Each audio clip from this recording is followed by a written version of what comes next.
Sinusubukan ko lang naman po yung maging masaya. Kahit na mayroon akong problema, kahit na mayroon akong pagsubok sa buhay na dumaan sa aming pamilya, sa aking pamilya, pero alam ko na mabait ang Diyos, na maliwanagan sana yung mga pag-iisip na nasaktan. At sana nga lang napatawad mo kami kung ano man yung may nagawang kasalanan. Tandaan palagi sana umiral sana yung basta mahal na mahal ko kayong lahat. Ayaw ko sanang magbablog muna ngayon. Nais ko lang pong sabihin na pray lang po sa aking mga pamilya at pamilya po nung victims. At sana po wala po akong masabi.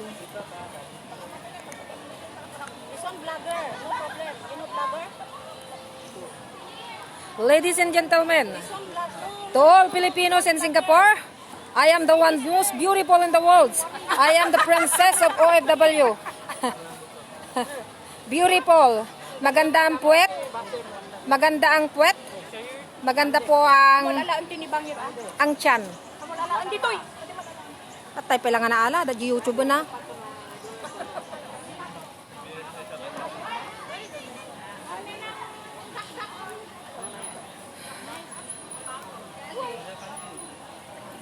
Shout out kay Frank Kubraw.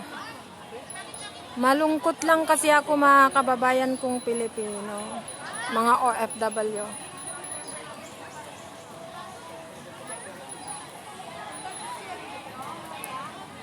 Wala naman na yung hinihintay ko na wala naman na yung hinihintay ko na damdama. Ay naapuso mo lang nga naglukmag ka sa nga kaldero ganta ka na. Yan. Ipakita ka niya na yung message ko. Naalo na pala kanya da?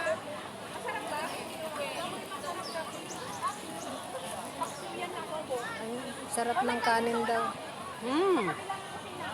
Bangos. Bangos? Bangkers, ano ba yung pagkain mo? Ito lang ulo, tama na. Bangos.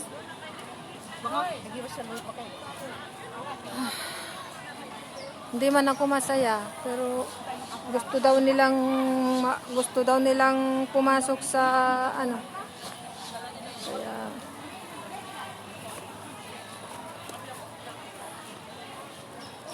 kaya pwedeng pa-shout out kay Sir Rapi Tulfo. Merry Christmas. Hi Sir Rapi. Sir Rapi, kami po yung mga OFW po sa Singapore. Merry Christmas po sa inyo. At kahit po may mga problema po kaming dinadaanan, pagpipray na lang po kami palagi.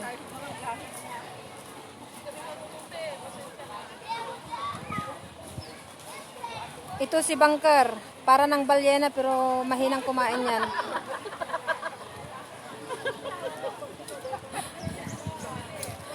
Buti na lang hindi narinig. Ha?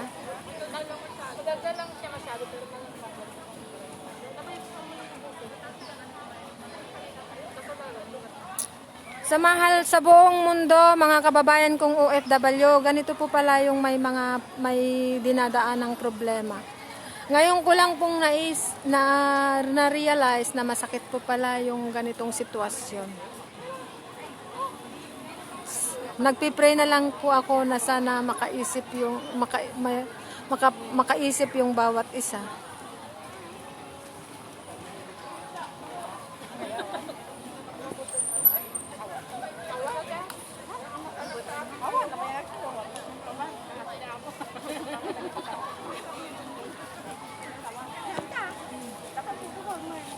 Awang pa'y asawak, awang pa'y nubyok. Yan si Bangkers. Payatot yan, mahinang kumain. Yan. Yan. Gusto ko mang matulog, di ako makatulog.